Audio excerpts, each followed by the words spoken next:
NCN TV के talk show आपके मुताबिक में मैं हूं सैमसन जावेद और मेरी साथी मेजबान ह्यूमन राइट्स और सोशल एक्टिविस्ट श्री असलम की जानिब से तमाम पैनलिस्ट को खुशामदीद।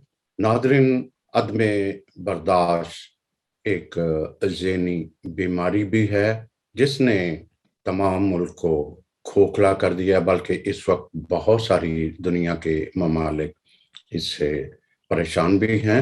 अदम बर्दाश्त जो इंसान की तख्लीक की सलाहियतें ख़त्म कर देती है और तरक्की की राह में बहुत बड़ी रुकावट है।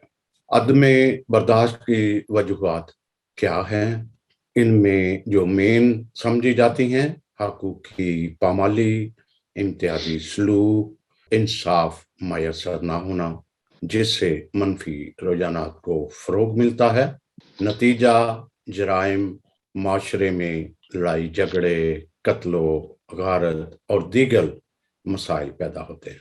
माशी इम्तियाज़ की वजह से हर सतह पर नाइंसाफ़ी का रुझान बढ़ता हुआ अदम बर्दाश्त पैदा करने में हमारा तलीमी निज़ाम भी है और किसी हद तक हुकूमत और मज़हबी तासब भी है, जो सारी दुनिया जानती है कि एक छोटा सा इश्यूज होता है, एक बंदा कॉल दे देता है और सारे उसके पीछे लग जाते हैं और हाथों में कानून ले लेते हैं।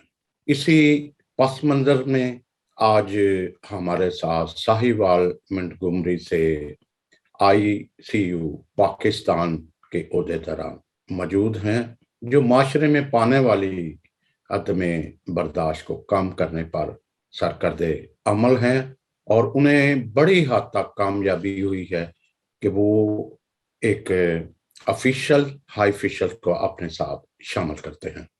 इसीलिए हमने इनके ओहदेदारान को लिया ताकि उनकी क्या तरजीहात हैं, उनके काम करने का स्टाइल क्या है, उनको कितनी उम्मीदें हुई हैं। सब जानते हैं कि साहिवाल में एक बहुत बड़ा अलमिया पहले से हो चुका है, जिसमें बहुत सारी मसीहों की हालातें भी हुई। और मैं इंट्रोडक्शन कराता जाऊं कि आज हमारे साथ ICU के चेयरमैन डॉक्टर लूकस नईम हैं, जिन्होंने MBA मैथमेटिक्स में किया है, मास्टर थियोलॉजी में, फिर DHMS और पीस रेस्टोरेशन फाउंडेशन के वो चेयरमैन हैं। इनके साथ ICU के सदर शमास नजील साहब हैं, जो MSc साइकोलॉजिस्ट हैं, deputy general secretary west Punjab तरीके इंसाफ मनाटी विंग के हैं। फिर हमारे साथ हैं प्रोफेसर अवान कमर साहब, जो ICU के जनरल सेक्रेटरी हैं। एजुकेशन में उनका माशाल्लाह बहुत अच्छा कार्ड भी है, MA उर्दू इंग्लिश एजुकेशन। फिर उन्होंने MPhil किया उर्दू इंग्लिश में। वो शायर भी हैं, इंग्लिश और उर्दू दोनों जबानों में वो शायरी करते हैं।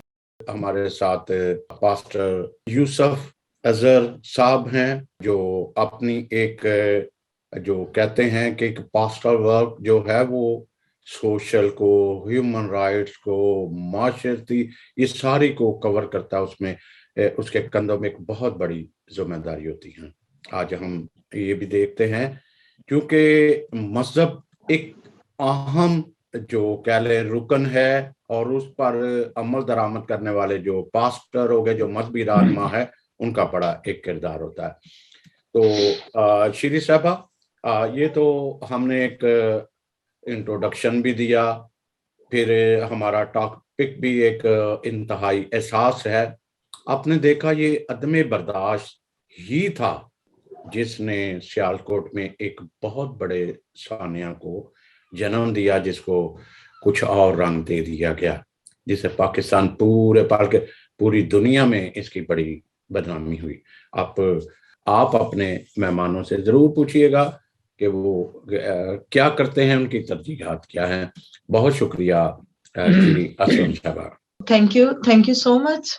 मैं आज के लोगों को, टीम को मैंने देखा जो आपने इनका सुपरफिशियली तारीफ करवाया, वो हम उनके बारे में अभी हम तफसील से सुनने वालों आपको बताएंगे कि आईसीयू, पहले तो नाम ही बड़ा खतरनाक है, बड़ा अट्रैक्टिव है कि आईसीयू। मैं समझती हूँ इंटेंसिव केयर यूनिट। तो मेरे ख्याल में अभी हम सारे ही आईसीयू में हैं, सारे इंटेंसिव केयर की सबको जरूरत है। और जो हमारी जमहूरियत है, जो हमारे लोग हैं, हमारी कलीसिया, सारे आईसीयू में पड़े हुए हैं। तो आप जी। लोगों ने जिन के नाम रखा, तो सबसे पहले मैं चेयरमैन साहब डॉक्टर लुकस नईम साहब से मैं रिक्वेस्ट करूंगी, एक तो वो हमें अपने अगराज़ो मकासद बताएं कि आईसीयू बनाने का मकसद क्या था, और ये नाम आपको यही नाम क्यों अच्छा लगा कि जिसका मुखफ़्फ़फ़ जो इतना खतरनाक। थैंक यू शिरीन असलम, और थैंक यू वेरी मच हमें इनवाइट करने का, जिसमें आप लोगों के बड़े एफर्ट्स हैं कि हम अपने हर लोगों तक पहुंच सकें जिनको इलाज की जरूरत है। और इलाज के लिए हमारे पास आईसीयू मौजूद है पाकिस्तान में और इंटरनेशनली भी। इंपीरियल क्रिश्चियन यूनियन और जो आईसीयू है, ये ठीक आप समझती हैं कि ये इंटेंसिव केयर यूनिट है।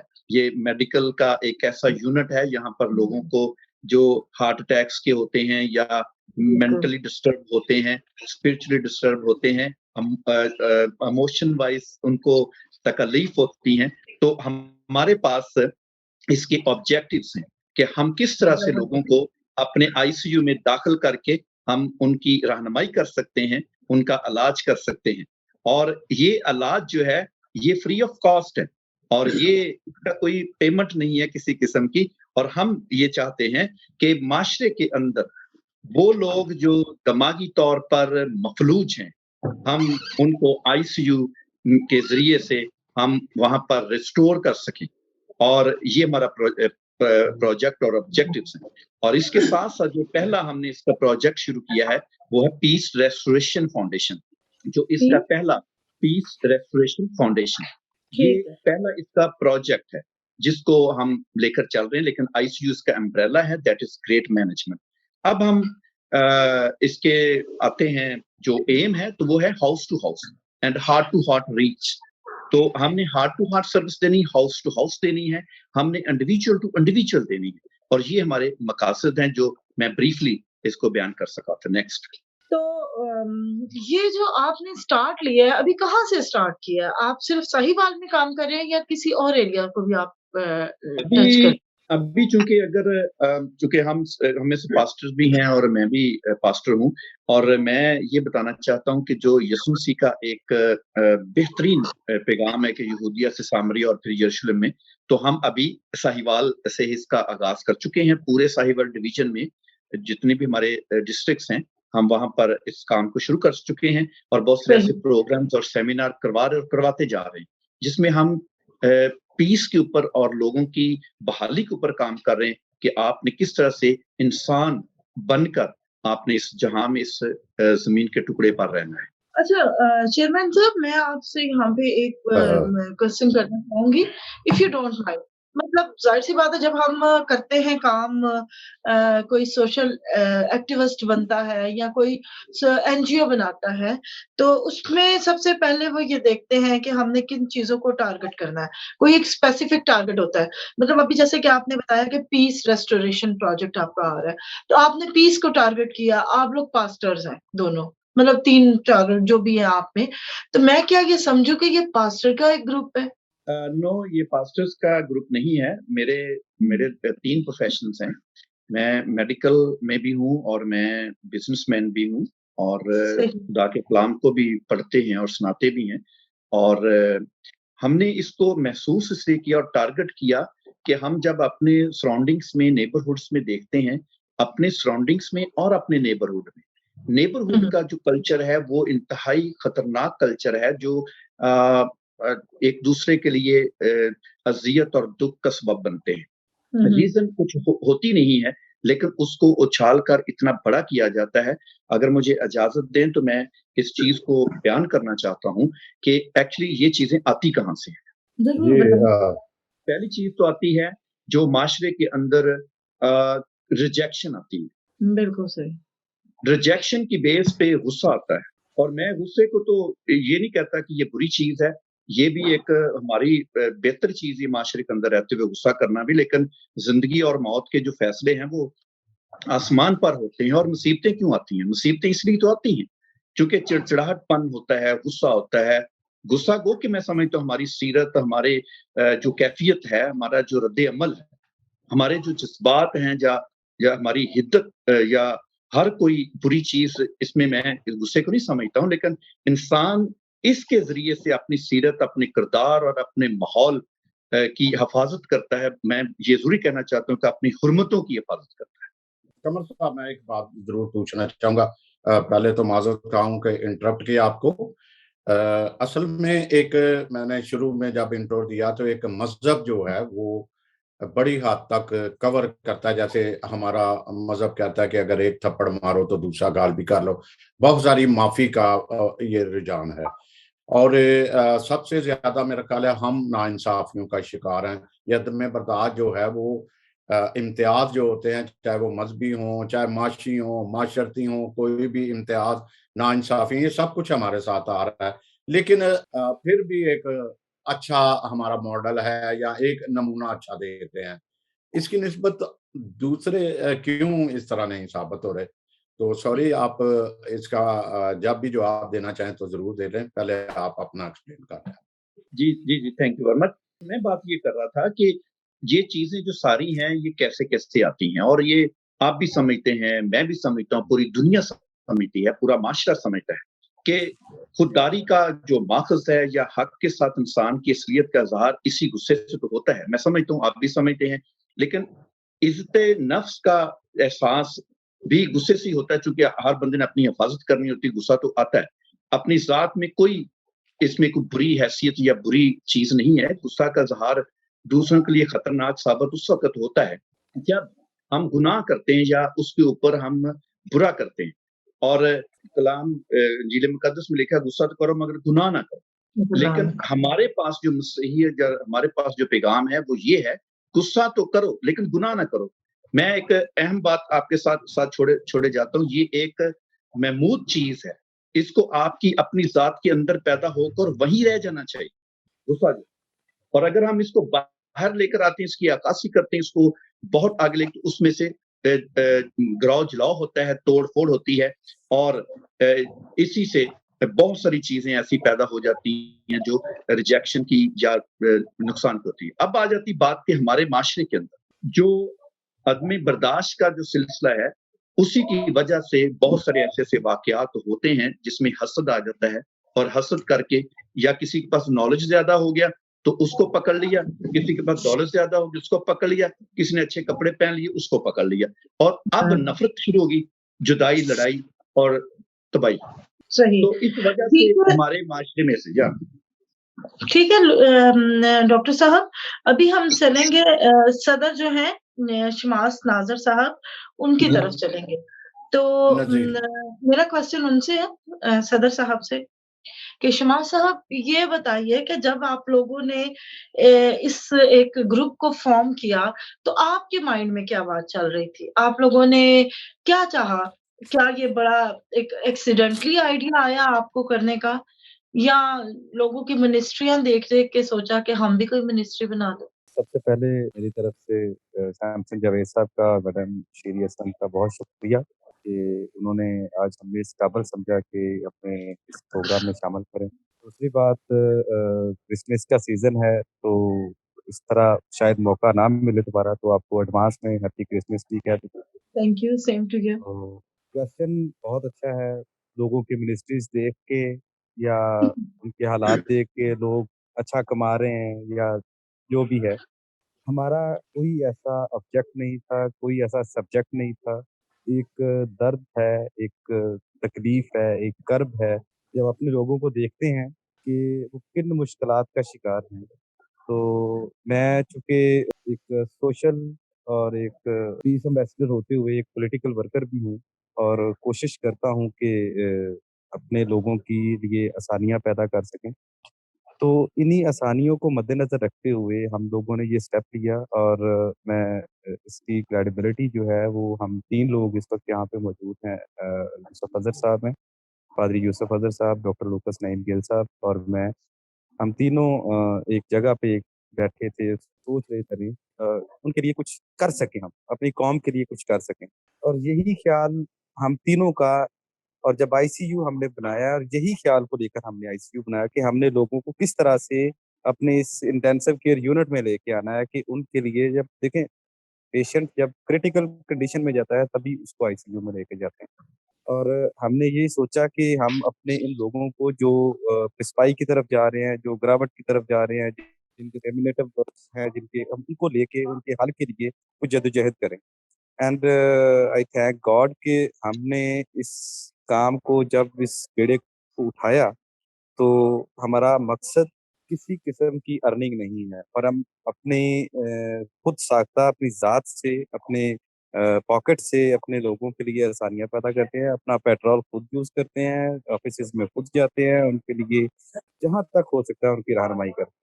एज़ सच हमारा कोई इश्यू ऐसा नहीं था, हमारा कोई पर्पज़ नहीं था कि हम लोगों की एनजीओज़ देख के तो अपनी एक एनजीओ बनाएँ, हमारी कोई एनजीओ नहीं है ये। ये हम सिर्फ़ और सिर्फ़ लोगों की फलाह व बहबूद के लिए काम कर रहे हैं और लोग हम में धड़ाधड़ शामिल भी हो रहे हैं। ज़बरदस्त, ज़बरदस्त। शमास साहब? तो असल में शमास नज़ीर साहब से पूछते हैं, एक तो आपने बड़ा अच्छा इनको जो इंपीरियल क्रिश्चियन यूनियन को आपने बड़ा खूबसूरत जो एक नाम नया दे दिया, इंटेंसिव केयर यूनिट, बड़ा खूबसूरत, जवाब भी बड़ा खूबसूरत आया। और कहते हैं कि मुश्किलें इतनी पड़ी कि आसान हो गई। हो गए। कुछ तो ये भी है, लेकिन एक अच्छी बात ये है कि अब आप देखें कि बहन, बेटी, बहू या बीवी को इज्जत दो और बचाओ, बेटी बचाओ, बहुत सारी तहरीकें इस वक़्त काम कर रही हैं और इसी जी। तरह मैं समझता हूँ कि आईसीयू भी एक उसका बड़ा किरदार है कि एक फलाही माशरा, एक बड़ा बाइज़्ज़त माशरा जो है वो पैदा हो। तो शमास साहब, आप मेरा ख़्याल तरीके इंसाफ के भी उस इलाके के समाजी सियासी रुकन हैं शायद। जी, जी, बिल्कुल ऐसा ही है। एम आई राइट? जी। जी, तो इनका ये कहने का मतलब था कि जबरी तब्दीली मज़हब जो है वो रिजेक्ट हुआ। आप देखिएगा कि बार-बार जो मुश्किलात इतनी हमारे साथ आ रही हैं, तो अदम बर्दाश्त में तो यही सबसे बड़ा तो यही एक अंसर है या फैक्टर है कि हमारे साथ इम्तियाज़ हो रहा है या ये हो रहा है। तो आपने इसके लिए भी कोई जबरी तब्दीली मज़हब या बिल या इस तरह के आपने कोई आवाज़ उठाई थी अपने हाई कमान से या ऑफिशियल से बात की थी कि ये हमारे साथ ज्यादती हो रही है, बिल क्यों हो रहा है, फेल क्यों हो रहा है? सारे मज़हबी लीडर तो वहाँ लगा दिए हुए हैं, जो हाँ, 10 हाँ। लोग सारे अच्छी अंदर थे। पोस्टों पे। जी, जी, जी, जी। बेहतरीन सवाल है। हुँ, आजकल के जो सिनेरियो चल रहा है इस वक़्त, अभी 10 दिसंबर को पूरे मुल्क में एक मुल्की एहतजाज भी हुआ, जी जिसमें हाँ। साहिवाल की तरफ से मैंने और मेरी पूरी टीम ने इसमें शिरकत भी की, इसकी मसम्मत भी की कि ये इम्तियाज़ी सलूक है, ये हम माइनॉरिटीज़ के साथ यहाँ पे ना किया जाए और हमारे नुमाइंदगान जो असेंबलियों में बैठे हैं, वो भी इसके ऊपर काम कर रहे हैं। देखिए, गुलाम यूसुफ जी का एक कॉल है कि मेरे नाम से लोग तुमसे अदावत रखेंगे। हम इस फैक्टर को झुटला नहीं सकते। जब भी मसीह का नाम आएगा, अदावत हमसे रखी ही जाएगी। जब हम मसीही हैं, इम्तियाज़ी सलूक हमसे होगा ही होगा। हम जिस पोस्ट पे भी बैठे हैं, हमारे साथ हमारे बारे में वही एक जुमला जो कहा जाता है, वो कहा ही जाएगा। अब रही इस इम्तियाज़ी कानून की या इम्तियाज़ी सलूक की बात, तो इसके लिए हमारे नुमाइंदगान अपनी आवाज़ भी उठा रहे हैं और ये रिजेक्शन जो है, अभी इसके ऊपर मैं नहीं समझता कि कोई ऐसी इम्प्लीमेंटेशन जो है वो फौरी तौर पर हो जाएगी। लेकिन कोशिश हम पूरी कर रहे हैं कि हुकूमती लेवल पे भी और समाजी लेवल पे भी और बहुत सी एनजीओज़ इसमें इन्वॉल्व हैं कि इस मामले को किसी तरह से हल किया जाए और मुझे लगता है कि हुकूमत इस तरफ संजीदा भी है कि माइनॉरिटीज़ को उनके राइट्स जो हैं वो बर वक़्त और यकसा तौर पर दिए जाएँ। सही। नहीं, मेरा मेरा कहने का मतलब ये था, चले आप लोग शामिल हुए हैं, बड़ी अच्छी बात है। लेकिन ये जब देखा गया, ये थोड़ा-सा हटके है सवाल, क्योंकि आप पीटीआई से आपका ताल्लुक है, तो इसलिए मैं वक़्त को गनीमत जानते हुए मैं ये क्वेश्चन आपसे कर रही हूँ कि मैंने ये कुछ दिन पहले मीडिया में सुना कि जो जबरी तब्दीली है मज़हब का जो कानून पेश करना था, वो तो पेश ही नहीं किया गया कहीं पे। कि जी ये तो हमारी बच्चियों को उठा ले जाते हैं, उनकी एज कम है और ये है, वो है। ये तो पेश ही नहीं किया गया। मतलब कि मिनिस्टर साहब ने नहीं पेश किया अभी तक, लेकिन हमें पता था कि ये पेश किया गया और खत्म हो गया है। ये पेश तो किया गया था। ये तो आपको भी पता है कि ये पेश किया गया था। नूरुल हक कादरी साहब ने इसको इस्लामी नज़रियाती काउंसिल को भेजा था, जहाँ से ये रिजेक्ट होके वापस हुआ। इस्लामी नज़रियाती काउंसिल ने इसको रिजेक्ट किया। उन्होंने कहा जी कि हमारे मज़हब में ऐसी कोई या मुल्की कानून में ऐसी कोई गुंजाइश नहीं है अभी ये मुस्तरद करने के जो अल्फाज थे वो यही। शम्मा साहब, मैं थोड़ी सी इंटरफेयर करूंगा कि असल में वो बहस के लिए बहस होनी थी, बहस करने नहीं दी कि वो आगे मूव हुआ ही नहीं, जी, जी, कमेटी के जी, जी। पास ही था, तो कमेटी से लेके आगे मूव नहीं होने दिया, बकायदा इस पे बहस हो, आगे चलने नहीं दिया। लेकिन ये बात क्योंकि लंबी हो जाएगी, हमारे पास ठीक है। दूसरे भी हैं, हम फिर आपकी तरफ जो है वापस आएंगे, हाँ, तो जी, हम थैंक यू। आगे अभी चलते हम हैं। अभी हम जो हमारा क्वेश्चन है, जो हमने करना था कमर साहब से, वही क्वेश्चन हम पास्टर यूसुफ आज़र साहब से करेंगे, तो जो कि नायब सदर है। अच्छा आज़र साहब, ये बताइएगा कि जब आप लोगों ने ये टीम बनाई, तो आपने कोई बाय लॉज बनाए इसके? इसको कैसे चलाएँगे? कोई बाय लॉज कुछ है ऐसा? जी हम जब तीनों इसकी फाउंडेशन रख रहे थे, तो उसके लिए हमारे ज़हन में यही था कि हम अपने लोगों के लिए कुछ कर सकें और ये अपनी मदद आपके तहत हमारी कोशिश थी, जिसमें हमारे मैं थोड़ा-सा ब्रीफ कर दूँ कि ये इसकी वजह वैसे तो मेरे दोस्तों ने भी ये सारा क्लियर कर दिया है और इसमें यही था कि बहुत सारे ऐसे प्रॉब्लम्स हैं जो एक गैप की वजह से होते हैं और वो गैप जो है कोऑर्डिनेशन गैप जो है उसकी वजह से बहुत सारी आपस में टेंशन्स और फ्रस्ट्रेशंस जो है वो बनती है और दूसरा ये कि हम तीनों जो है अपने अपने काम के लिहाज से हमारा तामीरी काम था। डॉक्टर लूकस नाइटिंगेल वो अपने तौर पे बहुत सारा नौजवानों के लिए काम कर रहे थे और सेमिनार्स करते थे। नौजवानों को कैसे जो है हम एक जो है एक लाइन ऑफ एक्शन दे सके कि वो नौजवान आगे कैसे ग्रो कर सकते हैं। उसके लिए डिफरेंट सेमिनार्स हम करते और उसमें जाकर बाकायदा जो है वो मल्टीमीडिया पे उनको प्रेजेंटेशंस दी जाती। इसी तरह से अपने लोगों के उसमें पेरेंट्स भी इन्वॉल्व होते कि वो किस तरह से अपने बच्चों को एक बेहतर मुस्तकबिल के लिए अपना रोल प्ले करके गाइड कर सकते हैं और इसी तरह से फिर हमारा सोशल भी काम ये था कि हम लोगों के दरमियान इदारों के दरमियान एक कम्युनिकेशन जो है वो डेवलप करें। उसमें चूंकि सूरत हाल अगर हमारी देखी जाए ना, जैसे हमने अदम बर्दाश्त को देखा है तो सूरत हाल तो ऐसी है वो जैसे वो कहते हैं ना कि दिल का दर्द हो तो दवा कीजिए और दिल ही जब दर्द हो तो क्या कीजिए। तो यहाँ की सूरत हाल ऐसी है कि आप जिस शोबे की तरफ जो है आप सोचे, आप जिस चीज को करेक्ट करने की कोशिश करें, उसमें इतने ज्यादा जो है वो बिगाड़ है कि उसको दुरुस्त करना जो है वो बड़ा मुश्किल हो जाता है और यही सबसे बड़ा मसला था। अब इसमें ये तमाम चीजों के लिए पेशेंस की जरूरत है। अगर पेशेंस ना हो तो पीस नहीं हो सकता, पेशेंस के बगैर पीस नहीं हो सकता।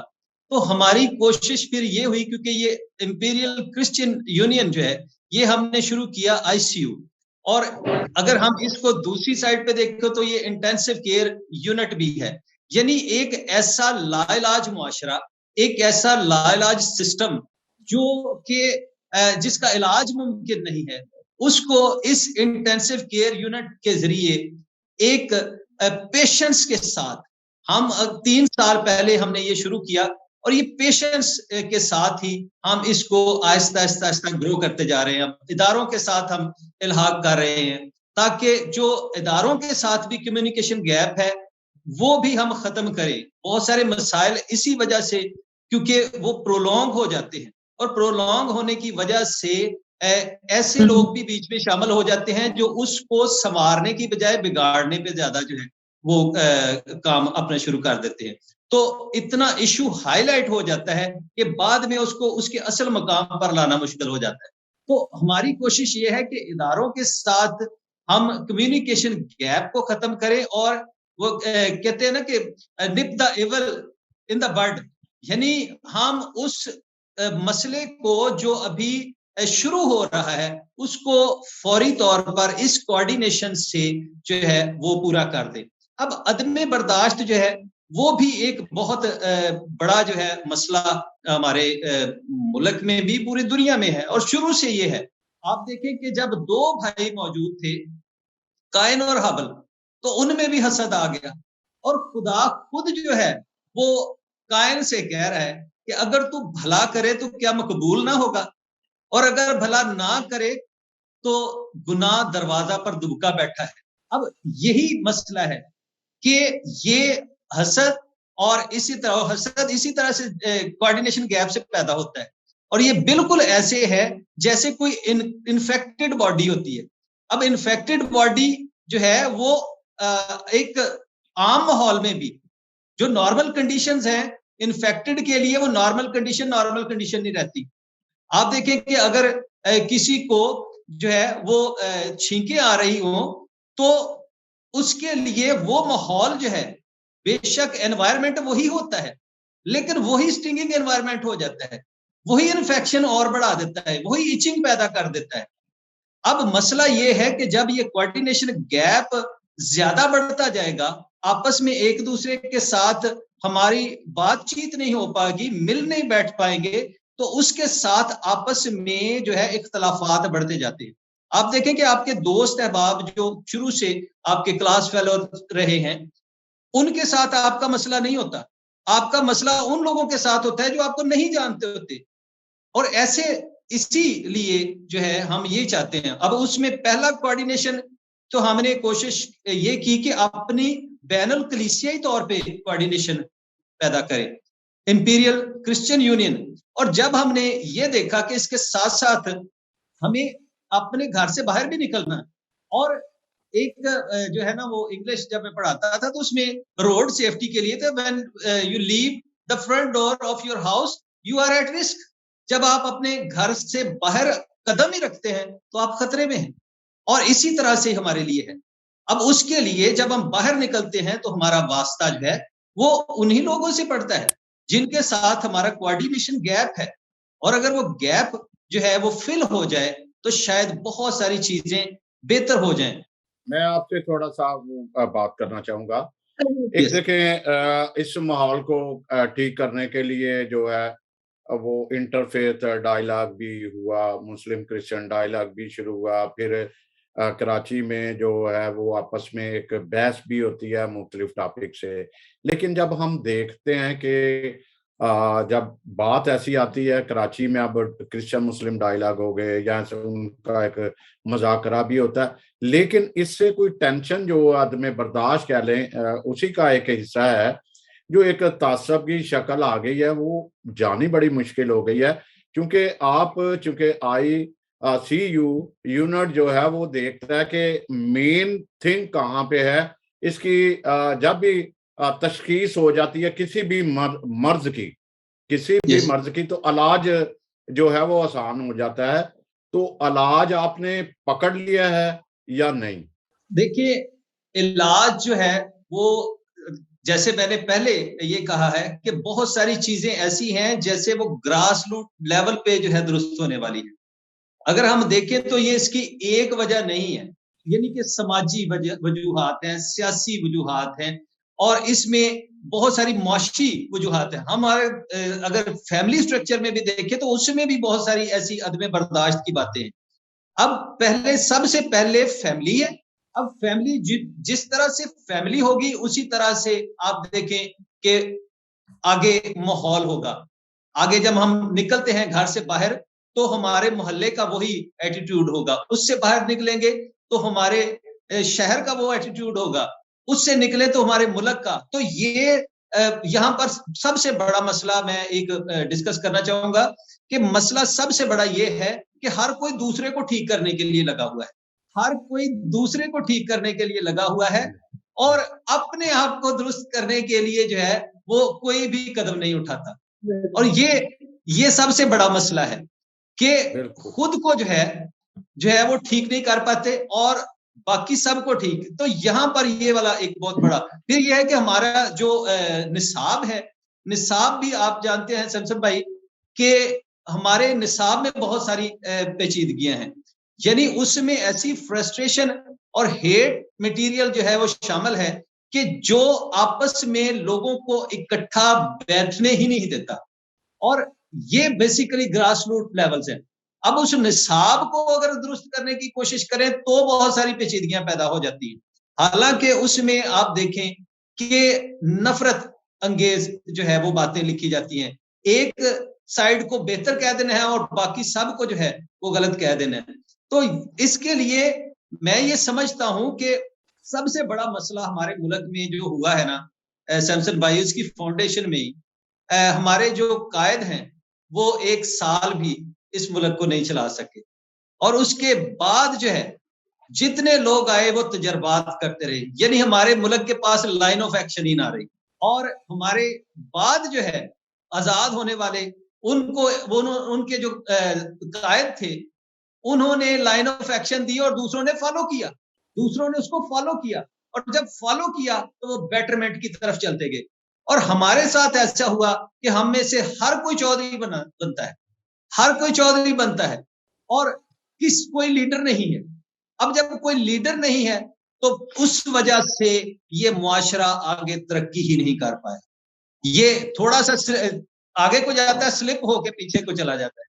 अब वो एक मुझे लतीफा याद आ गया है, एक बच्चा था तो वो स्कूल जा रहा था, तो स्कूल जो है ना वो लेट हो गया, काफी लेट हो गया। तो उसने टीचर ने पूछा कि ये लेट क्यों तुम हो गए? वो कहता है कि मैं 2 कदम चलता था तो मैं स्लिप होके पीछे चला जाता था, आगे को चलता था तो पीछे हो जाता था। उसने कहा तुम पहुंचे कैसे? उसने कहा कि मैंने उल्टे कदमों जो है ना चलना शुरू कर दिया। तो हमारी सूरत हाल कुछ इस तरह से हो गई हुई है, तो हम आगे नहीं बढ़ पाते, स्लिप होके वहीं पे आ जाते। बहुत शुक्रिया पास्टर जी आपका। तो हम शमा साहब आपसे बात कर लेते हैं। आपसे बात आपने सियालकोट का भी वाकया देखा, वो एक खुली जो है अदमे बर्दाश्त का एक खिलाफवर्जी कह लो या उसका एक मुजाहरा हुआ। असल में तो कुछ ब्लैकमेलिंग हो रही है जो बहुत पहले की, कि हम एक सिर्फ किसी पे बतान लगा देते हैं कि ये तो ने रसालत की है, कोई सुनता नहीं, कोई कुछ नहीं करता, बस वो चलो चलो उसके पीछे लग जाता है। तो ये आंसर जो है हम आप सब कुछ देख रहे हैं, आप काफी बेहतरी भी है, लेकिन जब तक कहते हैं ना बुरे की माँ को नहीं मारते तो इलाज नहीं होता, तब तक बुराई खत्म नहीं होती। एक बुराई सबसे बड़ी ये है कि झूठा इल्जाम, और ये इस तरह हुकूमत ने इकदाम तो किए हैं, इकदाम किए हैं कि क्या गारंटी है, वहां तो गैर मुल्की था, अब क्या गारंटी है कि कोई वाकया या जो बेगुनाह जेलों में है वो भी बाहर आएंगे? देखिए, गारंटी तो कोई नहीं दे सकते अभी। गारंटी हुकूमत अभी खान साहब ने अपने बयान में ये भी कहा है कि अब मैं आइंदा ऐसे किसी किस्म की इजाज़त नहीं दूंगा। अब खान साहब का स्टांस जो है इसके ऊपर जो है वो बड़ा रिजिड है, बड़ा सख्त भी है, और हम उम्मीद भी करते हैं कि ऐसा ही हो। अभी आज यहाँ पे एक ट्रेनिंग चल रही है साहिवाल में, जामी चांडी को साफ करवा रहे हैं, ट्रेनिंग का हिस्सा रहे हम, आज का सारा दिन भी, कल भी है उनकी ट्रेनिंग। तो वहाँ पे भी अज़्म बर्दाश्त के हवाले से और इस हवाले से काफ़ी बहस-ओ-मुबासा भी हुआ। आज साहिवाल में एक बहुत बड़ी बैनुल-अज़ाब इंटरनेशनल लेवल पे एक कॉन्फ्रेंस हो रही है, जिसमें मुफ्ती खान साहब इंडिया से, कुछ मौलाना हज़रात आ रहे हैं, कुछ तुर्की से आ रहे हैं। तो डायलॉग करने का मकसद सिर्फ यही है कि मुआशरे में अदम बर्दाश्त की इस जो रूह है उसको कैसे ख़त्म किया जाए। मस्जिद का मंबर हो, चर्च का पुलपट हो, या इसमें हमारे जो दूसरी अक़लीतें बसती हैं जैसे हिंदू हैं, पारसी हैं, तो कैसे एक ऐसा मुआशरा तश्कील दिया जा सके जहाँ पे प्यार, मोहब्बत, सुलह, अमन, यगानगत, मोहब्बत ये सारी एकरूप की जा सके। तो डायलॉग तो मतलब हम देख रहे हैं कि काफ़ी अरसे से जारी है इसके ऊपर, लेकिन इम्प्लीमेंटेशन जो है वो अभी नागज़ीर नज़र आ रहा है। मेरा शमात साहब, मैं अपनी बात को आपकी बात को ही आगे बढ़ाने के लिए कहूँगी कि जैसे कि आप कह रहे हैं कि मौलानाज़ वग़ैरह काफ़ी एरियाज़ से बुलाए गए हैं और ये बंदा जो इन्होंने इस दफ़ा जो मतलब ज़द में आ गया इस ब्लास्फेमी के, वो था इंटरनेशनल बंदा, वो पाकिस्तानी नहीं था। अब देखिए जो पाकिस्तानी लोग हैं, वो 2 शम्मा और शहज़ाद वो दोनों जल गए, क्या बना उसका? अभी तक कुछ भी नहीं हुआ। और इस तरह के कई वाक़ये हैं। वो तो मतलब हम क्या डिस्कस करें, सब चीज़ें पता बहुत है। सारे तो आप क्या सीरी जेल समझते हैं जेल में भी कि है, आप जेल में इस भी चीज़ है। को फ़ॉलो अप करेंगे? देखें, फ़ॉलो-अप ये एक ऐसा क्वेश्चन है कि यहाँ पे हम अपने तौर पर अपने तय कोशिश कर रहे हैं साहिवाल में। अभी डीपीओ साहब से भी जब क्रिसमस के हवाला से जब मीटिंग्स हुई हैं, इस हवाला से तो डिस्कशन हुई, तो मैंने एक बात उनको क्लियर बताई कि सियालकोट इंसिडेंट है, इसके बाद वी माइनॉरिटीज़ फील्स इनसिक्योर और उन्होंने इस चीज़ की भी यकीन दहानी करवाई कि आप लोग फ़िक्रमंद ना हों, हम मुकम्मल तौर पर ये हाई अलर्ट है, ये महीना जो है हम आपके साथ रहेंगे और किसी किस्म का ऐसा इंसिडेंट होने से हम इसकी मतलब भरपूर आपके साथ तावन करेंगे कि ऐसा कुछ ना हो। तो हम अपने तय हुँ, कोशिश कर सकते हैं कि जैसे हम आईसीयू हैं, हम अपने लोगों को अपने चर्चेज़ में जाके भी ये हुँ, कहते हैं हुँ। कि भई आप अपनी इंटरनल सिक्योरिटी है, अपनी बच्चों को, अपनी बच्चियों को एक ऐसा पैरामीटर दें, ऐसे अवेयरनेस दें ताकि कोई ऐसी बात ना की जाए जिससे मुआशरा हमारा वैसे ही अदम बर्दाश्त का शिकार है, तो ऐसी बात ही ना की जाए किसी के साथ, जहाँ से हमें कोई ऐसा क्लू मिल सके कि जहाँ पे इंतशार पैदा हो सकता है।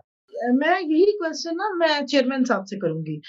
डॉक्टर लूकस साहब जी, लूकस साहब, मैं आपसे ये अदम बर्दाश्त के हवाले से क्वेश्चन करना चाहती हूँ। जैसे कि सिंगल नेशनल करिकुलम हो गया या सिलेबस हो गया है। अभी मैंने कुछ दिन पहले यहाँ सीईओ एजुकेशन को विज़िट किया और मैंने उनसे कहा कि कोशिश करें कि जब नाज़रा पढ़ाते हैं तो क्रिश्चियन बच्चों को या हिंदू बच्चों को वहाँ से उठा दें। उनकी कोई और क्लास ले या उनके लिए कोई बाइबल टीचर का कहते हैं तो मैं अरेंज करती हूँ। मैं अपनी खिदमत देने के लिए फ्री ऑफ कॉस्ट तैयार हूँ। तो सिर्फ़ ये डर है जैसे कि कोई लफ्ज़ गलत मुँह से निकल आता है किरत में या उसमें पढ़ते हुए, तो तब भी कोई एक नया इश्यू बन सकता है। तो क्या आप इस पे काम कर रहे हैं? इस जो इसके इसके हवाले से सिलेबस बिल्कुल पे? आपने दुरुस्त फरमाया और हम इस पे काम कर रहे हैं, लेकिन मैं एक चीज़ कहना चाहता हूँ कि हम पाकिस्तान में टोटल एक्सक्यूज़ मी? आबादी के अभी तकरीबन हम 3% लोग बनते हैं जो क्रिश्चियन हैं।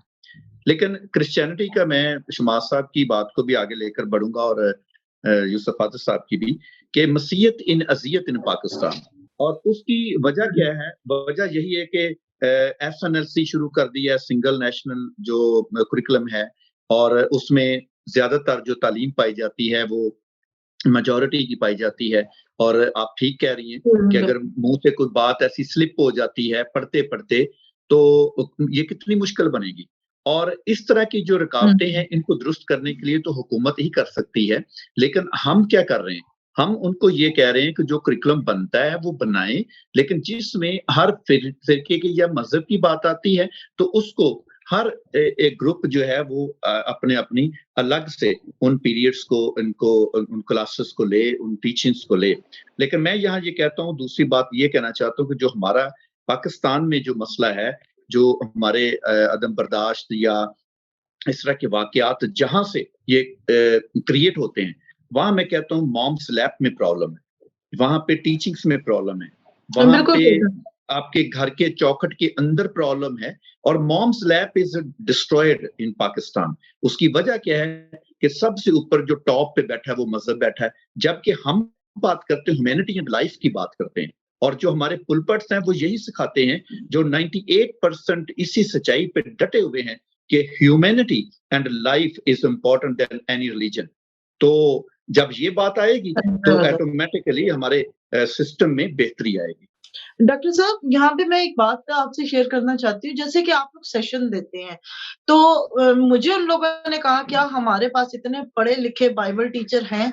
मतलब एक क्वेश्चन मेरे तक आया, सीईओ ने किया कि क्या हर जो हाई स्कूल है या जो कॉलेज है, वहाँ पे एक टीचर रखा जाए? आप लोगों के पास इतने पढ़े-लिखे लोग हैं, तो आप मुझे बताइए, ये क्वेश्चन आप पे है कि जब आप इस पे काम शुरू करें, तो क्या आपने कोई ऐसी क्रीम उठाई कि अगर फर्ज़ करें कल को ये हो जाता है कि एथिक्स को पढ़ाया जाए, कोई पास्टर पढ़ाए जिसने बीटीएच या एमडिफ किया हो, तो क्या ऐसे लोग हमारे पास तैयार हैं? क्योंकि पास्टर तो बहुत है हमारे पास। एट पुट्टा तो एक पादरी है, तो बल्कि आजकल तो ईंट के ऊपर ही होता है पादरी भी।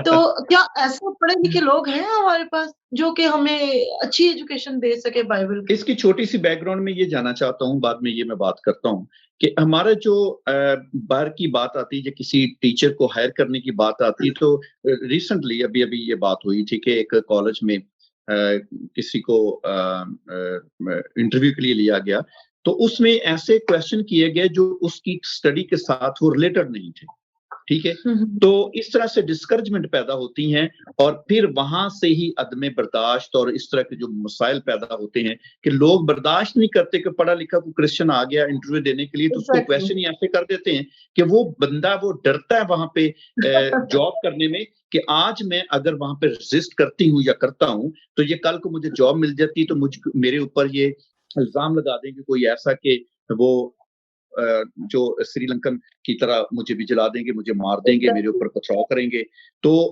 डर जाते हैं और जब डर जाते हैं तो उस वक़्त वो बोल नहीं सकते हैं। तो हमारे चर्चेज़ के पास बहुत अच्छे पास्टर्स हैं, बहुत अच्छे पढ़े-लिखे लोग मौजूद हैं और जो तरबियत मैं भी जाके देता हूँ, मैं भी उनको पढ़ाई तालीम की बात करता हूँ।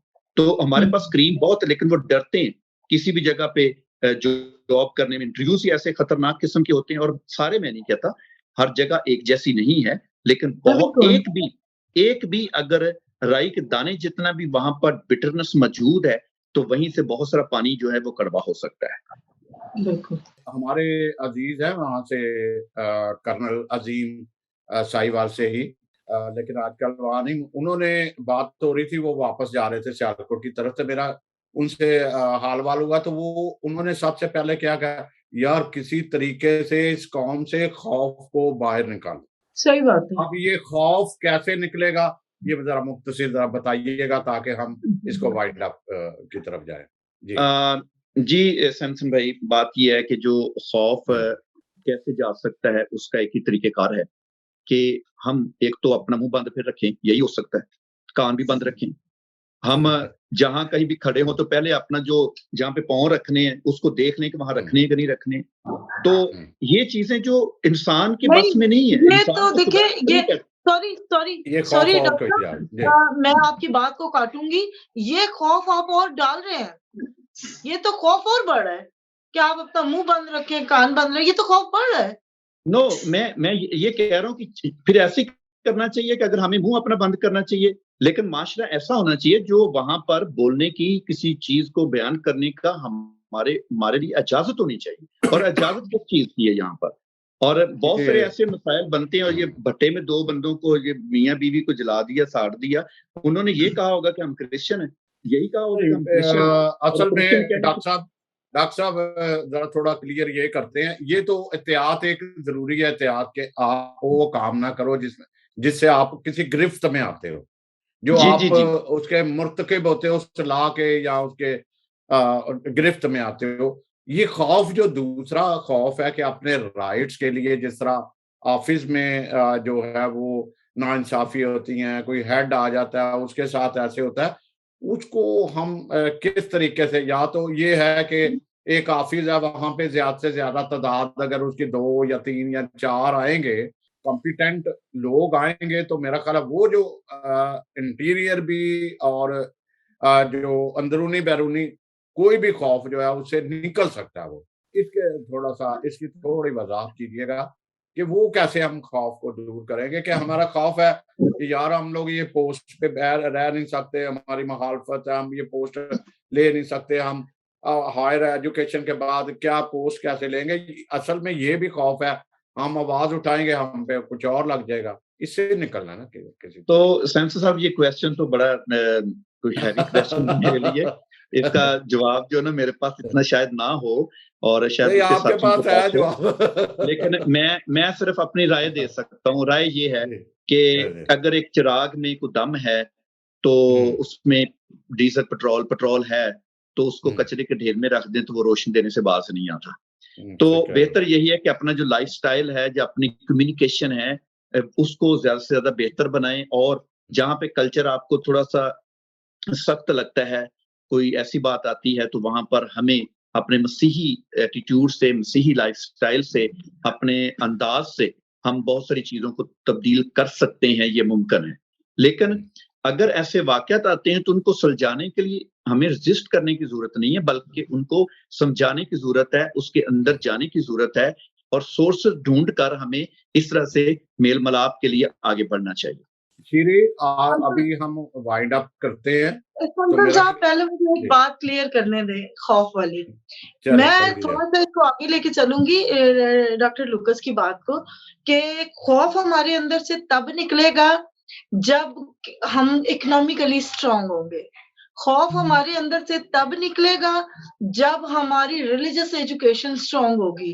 खौफ ये हमारे मैं अंदर से तब निकलेगा जब हम एजुकेशनली बकअप होंगे, अपलिफ्ट होंगे, बेहतरीन होंगे। और आप ये कहते हैं कि भई हम तो समझाएँगे या करेंगे, हमारे तो सियासी लीडरों में इतना खौफ है, हमारे तो मज़हबी लीडरों में इतना खौफ है, कोई किसी के ऊपर कोई बात हो जाए वो निकलते नहीं है घर में। जी अजे मैनू खुदा ने इस गल दा जवाब नहीं दिता। हर चीज़ खुदा पे डाल के खुद बैठ जाते हैं और दूसरों को भी कहेंगे मुँह भी बंद रखे, कान भी बंद रखे, नाक भी बंद रखे।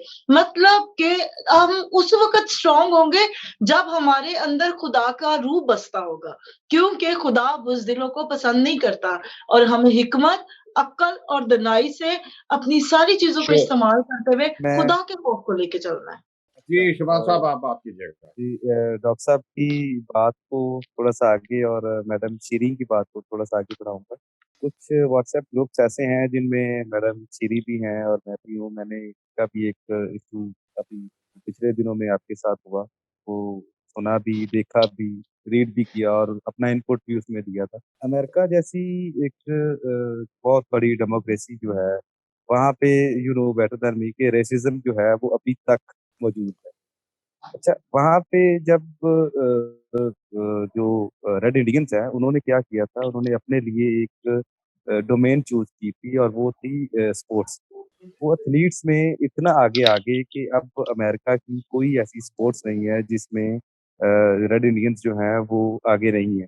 तो अब पाकिस्तान में मैं और डॉक्टर साहब और पादरी यूसुफ अली साहब अक्सर ये डिस्कस करते हैं कि हमारे पास एक अपॉर्च्युनिटी है, एजुकेशन है। लेकिन बिल्कुल। एजुकेशन एजुकेशन जो हम एज में आगे निकल गए हैं वो नहीं है, जो अभी बच्चे हमारे जवान हो रहे हैं, उनके लिए एक तो पहले स्कूल, वो हमारा नापैद हो चुका है, पाकिस्तान में बिल्कुल भी नहीं।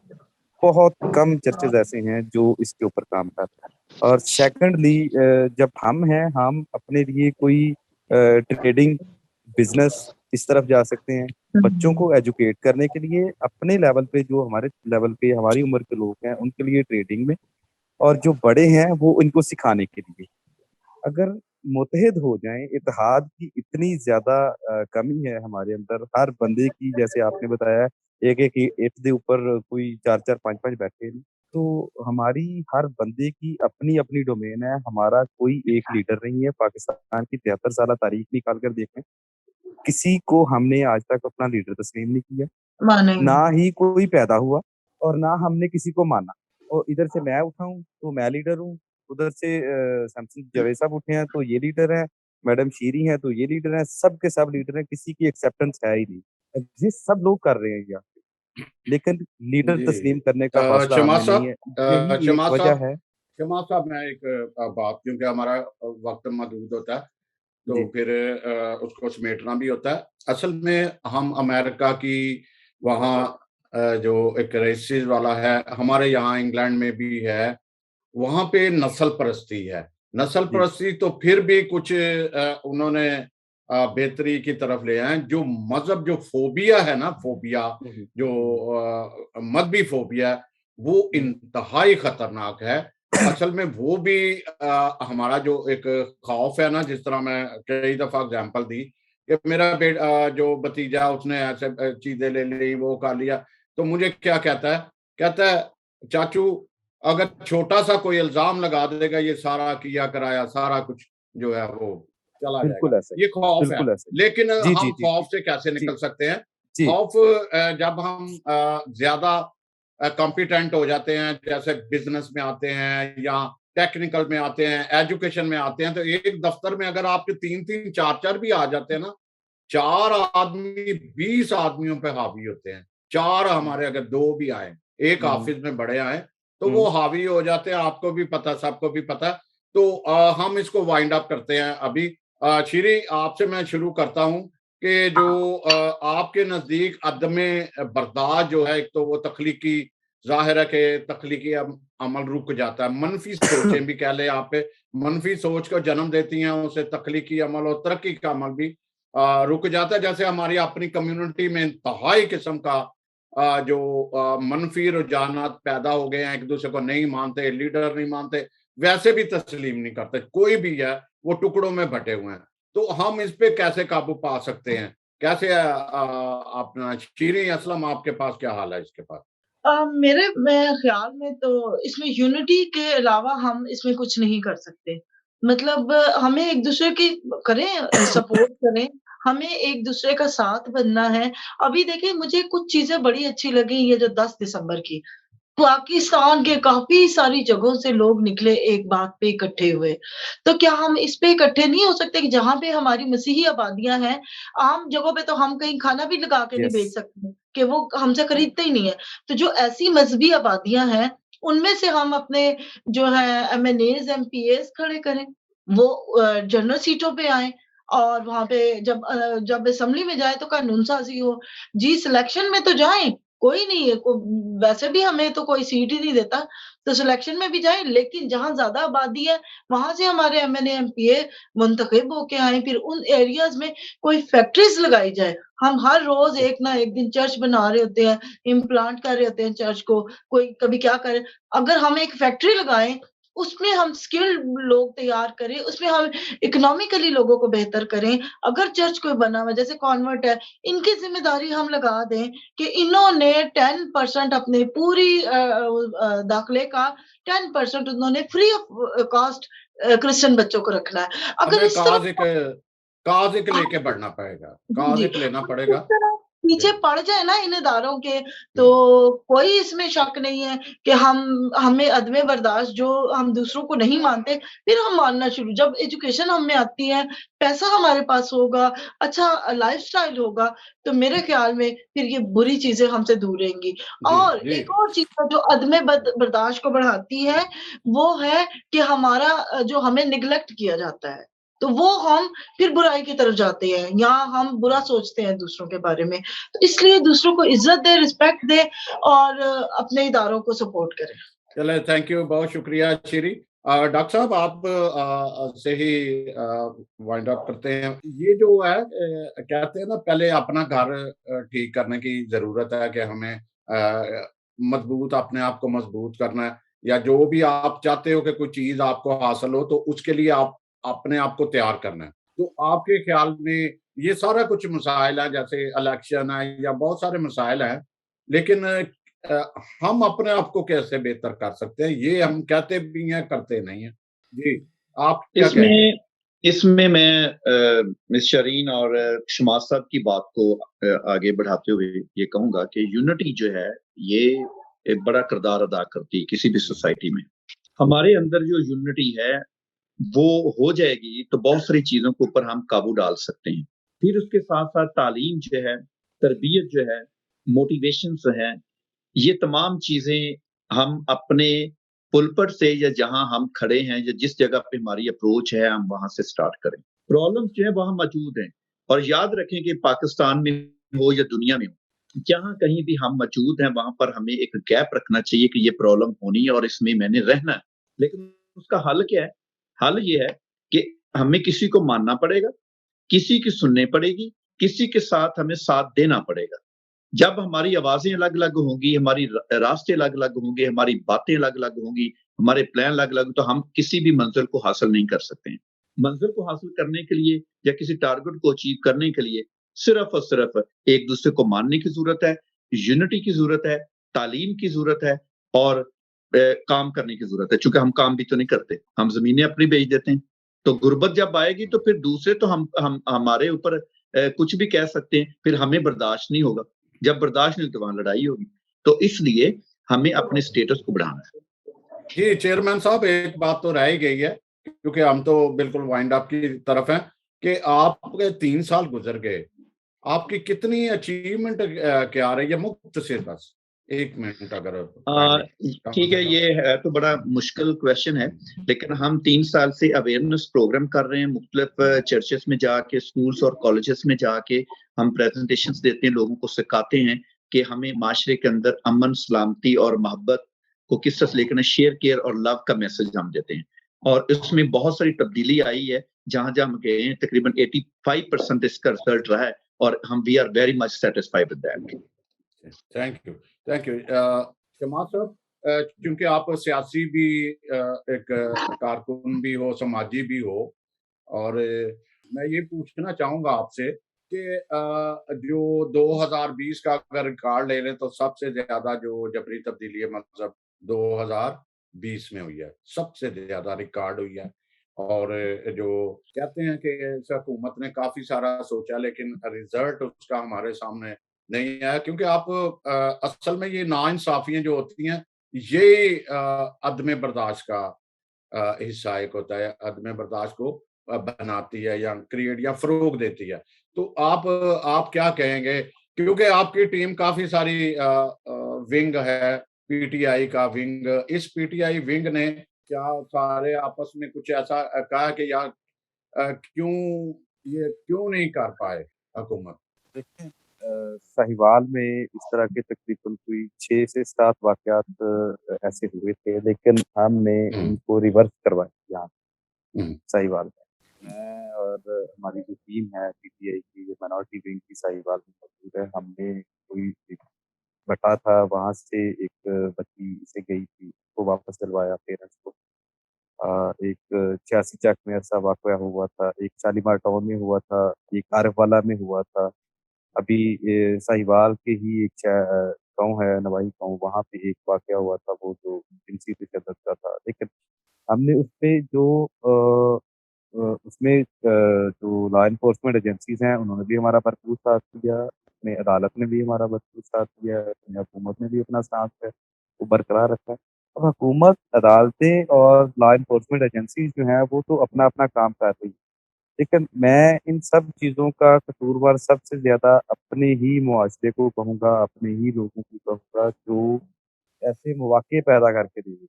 हमें ऐसे मौक़े पैदा करने से अपने बच्चों को रोकना है कि वो खुद भी अपने आप को कंट्रोल में रखें और अपनी कौम को भी महफूज़ रखें। दीवारें मजबूत करनी होंगी, दीवारें जी, मजबूत दीवारें करनी मजबूत। होंगी। आगे चलते हैं हम लोग, क्योंकि वक़्त पहले ही ऑलरेडी ज़्यादा हो गया। तो आपका शुक्रिया, और अब मैं पास्टर साहब की तरफ जाता हूँ। हर बात पे मज़हबी लीडरशिप को क्यों कसूरवार ठहराया जाता है, या कहते हैं कि जी वो नहीं करते। अब यही ले लो, जबरी तब्दीली मज़हब ले लो, जो निकाह का है या तलाक का ले लो, वो कहते हैं जी इनका काम है। सारा मज़हब को, मज़हबी लीडरशिप को सामने आना चाहिए। ऐसा क्यों है? असल में ये सारा अगर आप बराह रास्त नहीं तो कैसे भी करेंगे तो अदम बर्दाश्त की ही तरफ ले जाएगा ये सारा। जी। ये बिल्कुल जो है दुरुस्त कहा जा रहा है। दरअसल बहुत सारे आपस में वही फिर से कहूँगा कि आपस में बहुत सारे गैप्स हैं। प्रोडक्टिव काम में जो है वो बहुत कम हिस्सा लिया जाता है, और जो हम देखते हैं कि हमारे अदारे थे वो तो 71 में ही ले लिए गए, और उसके बाद फिर जो इन्वॉल्वमेंट थी इदारों को चलाने के लिए, एक्सटर्नल इन्वॉल्वमेंट, वो कम होती गई, और हमारे बहुत सारे जो इब्तदाई चर्चेज हैं वो भी, उनकी भी खास तौर पे ये खिदमत डिस्टर्ब हुई। और उसके बाद फिर कोई भी इस तरफ जो है ना आ नहीं रहा कि अदारे बनाए। जैसे नौजवान हैं, लड़के हैं, लड़कों के लिए अदारों की बहुत कमी है, उनके लिए हॉस्टल्स की बड़ी कमी है, उनके लिए ऐसे टेक्निकल इंस्टीट्यूशंस की कमी है, और ये वजह है कि हमारे नौजवान आगे उस लेवल तक जो है वो आगे नहीं बढ़ रहे। और इसके लिए जो खास तौर पे जो क्लर्ची है उसको भी फ्रंट लाइन पे आने की जरूरत है और सबको मिलकर चलने की जरूरत है, क्योंकि अगर मिलकर नहीं चलेंगे तो फिर इसी तरह से हम मार खाते रहेंगे। हमें आपस में तमाम इख्तलाफात को बुलाकर कोऑर्डिनेशन के साथ चलने की जरूरत है और जब हम ऐसा करेंगे, हर कोई अपना रोल प्ले करेगा तो खुद ब खुद बेहतरी आती जाएगी। वो कहते हैं ना, शिकवा जुल्मत शब से तो कहीं बेहतर था, अपने हिस्से की कोई शम्मा जलाते जाते। तो हर कोई अपने अपने हिस्से की जब शम्मा जलाता जाएगा तो बेहतरी खुद ब खुद आती जाएगी। पास्टर जी बहुत शुक्रिया आपका, क्योंकि वक्त बहुत कम होता है, महदूद होता है। बातें तो बहुत आज जबरदस्त हुई और हमें सबको मिलके एक बड़ी लेवल पे काम करने की जरूरत है। आप जैसे वहां पे साहिवाल में कर रहे हैं तो आपकी बड़ी अचीवमेंट है। इस तरह आगे आगे आगे हर किसी को करना है और जो अंदरूनी इख्तलाफात हैं या एक दूसरे को तस्लीम नहीं करते या उनको भी खत्म करना। जब हम कहेंगे ना बैरूनी इत्तेसाल को, तो अगर हम अंदरूनी इत्तेसाल को खत्म कर लेंगे तो बैरूनी इत्तेसाल के हम काबिल हो जाएंगे। तो नाजरीन, आपको ठानना पड़ेगा, सब भी एक जरूर अपने आप को मारें या अना को खत्म करें, और अगर खत्म करेंगे तो हम एक कौम के बाहसियत कौम उभरेंगे और तब जाके हम नाइंसाफियों के इत्तेसाल के खिलाफ मुकाबला भी कर सकेंगे, खड़े भी होंगे और सुरखरू भी होंगे। और हमें फिर ये जो रोना है, या फिर रोएंगे नहीं मुस्कुराएंगे, फिर आगे खड़े होंगे कि हमें कोई बिगाड़ नहीं सकेगा। तो बहुत शुक्रिया, टेक केयर। और मैं फिर एक दफा ICU और स्पेशल पास्टर यूसुफ आजर साहब का बहुत बहुत शुक्रिया अदा करता हूं कि आज का उन्होंने ये पैनल ऑर्गेनाइज किया और उन्होंने हमें ऑफर दी और बहुत अच्छी अच्छी बातें भी हुई।